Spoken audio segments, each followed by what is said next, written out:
तो गाइस अगर आप सीएसपी संचालक हैं और एईपीएस के माध्यम से लोगों का नगद निकासी करने का काम करते हैं तो आप लोगों ने एक प्रॉब्लम जरूर नोटिस किया होगा कि हम लोग के सेंटर पर बहुत सारे ऐसे कस्टमर्स आते हैं जिनका नगद निकासी करने के लिए जैसे ही हम उनका आधार कार्ड का डिटेल्स इंटर करते हैं, मोबाइल नंबर इंटर करते हैं, वैसे ही जितना भी अमाउंट निकालना रहता है उनके खाते से अमाउंट लिख करके जैसे ही कस्टमर का फिंगर स्कैन करते हैं तो हम लोगों को एक प्रॉब्लम फेस करना पड़ता है जिसमें यह लिखा रहता है ट्रांजेक्शन लिमिट एक्सीडेड, जिसकी वजह से हम उस कस्टमर का किसी भी तरह का विड्रॉल नहीं कर पाते हैं, बैलेंस इंक्वायरी तक नहीं कर पाते हैं। तो ये प्रॉब्लम जो है हमारे बहुत सारे सीएसपी संचालकों के पास आ रहे हैं। तो आप लोगों को बता दें कि ये जो लिमिट वाला प्रॉब्लम है 80% चांसेस है कि ये इशू आने के बाद भी आप उस कस्टमर का बैलेंस निकाल करके ही भेज पाएंगे। यानी कि नॉर्मली हम लोग करते क्या है कि अगर किसी कस्टमर का ये प्रॉब्लम आया, ट्रांजेक्शन लिमिट एक्सीडेड का अगर इशू आ गया तो हम लोग तुरंत ही उस कस्टमर को वापस भेज देते हैं। अब उनमें से कुछ ऐसे भी सीएसपी संचालक होते हैं जो कि आधार पे के माध्यम से उनका एक बार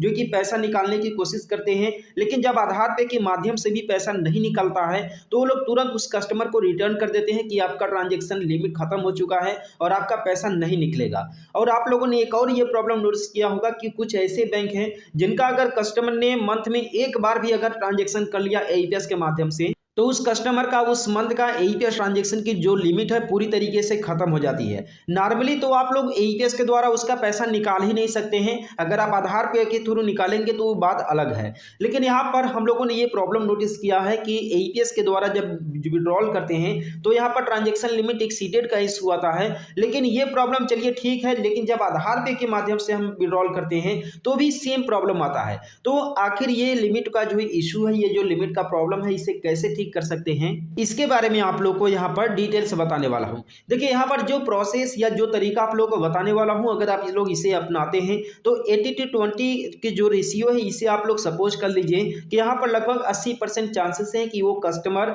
जो कि पैसा निकलवा करके ही जाएगा, आप उस कस्टमर का पैसा निकाल लेंगे, यानी कि ट्रांजेक्शन लिमिट एक्सीडेड इशू आने के बाद भी। लेकिन यहाँ पर 80% केस में तो पैसा निकल जाएगा, लेकिन 20% ऐसे चांस बनते हैं जिसमें उस कस्टमर का इन माध्यम से भी यहाँ पर ट्रांजैक्शन लिमिट एक्सीडेड का इशू आ सकता है।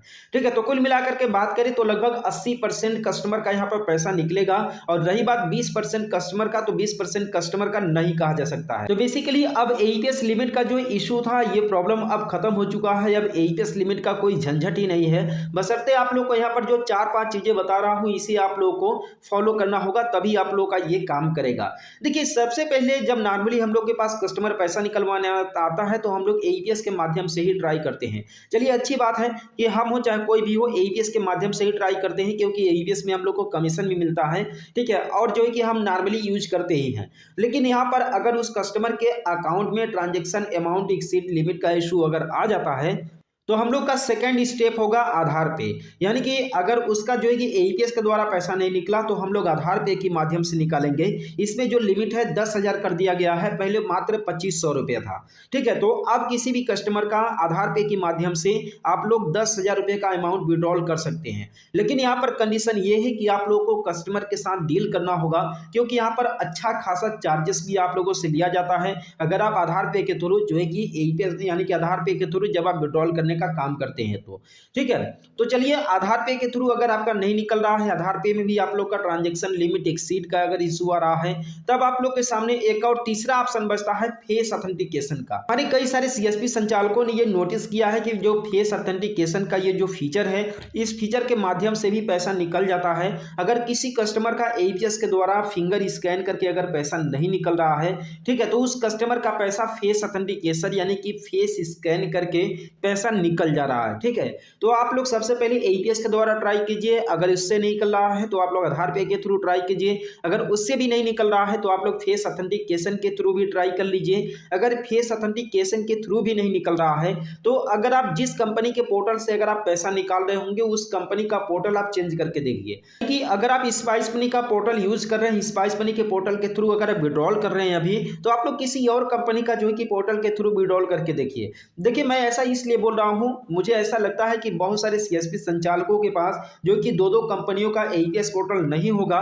लेकिन जिन सीएसपी संचालकों के पास दो कंपनियों का एईपीएस पोर्टल है, जैसे पे नियर बाई, इजी पे, रॉयनेट, ठीक है, स्पाइस मनी, अगर दो कंपनियों का पोर्टल है तो आप लोग इन दोनों कंपनियों के पोर्टल में ट्राई कर सकते हैं। कभी कभी ऐसा देखा गया है कि अगर स्पाइस मनी से सेम कस्टमर का पैसा नहीं निकल रहा है तो वो इजी पे के एईपीएस आईडी के थ्रू पैसा निकल जाता है, ठीक है। तो आप लोग ये जो है कि एईपीएस कंपनी को भी चेंज करके देख लीजिए, मे भी आप लोगों का ये जो प्रॉब्लम है सॉल्व हो जाए और उस कस्टमर का एईपीएस के द्वारा विड्रॉल हो जाए, ठीक है। तो आप लोग एईपीएस कंपनी को एक बार चेंज करके यहाँ पर ट्राई कर सकते हैं। अब यहाँ पर फिफ्थ ऑप्शन है कि आप लोग जो है कि L1 डिवाइस को ही चेंज करके देखिए, क्योंकि अभी के केस में बहुत सारे ऐसे कस्टमर्स हैं जिनका जो है कि L0 बायोमेट्रिक डिवाइस के थ्रू ही विड्रॉल हो रहा है, जबकि L1 डिवाइस सपोर्ट नहीं कर रहा है, ठीक है। यानी कि जैसे ही कस्टमर फिंगर वगैरह लगाता है, फिंगर लगाने के साथ ही यहाँ per transaction amount exceed limit का इशू आ जाता है और उस कस्टमर का विड्रॉल नहीं होता है।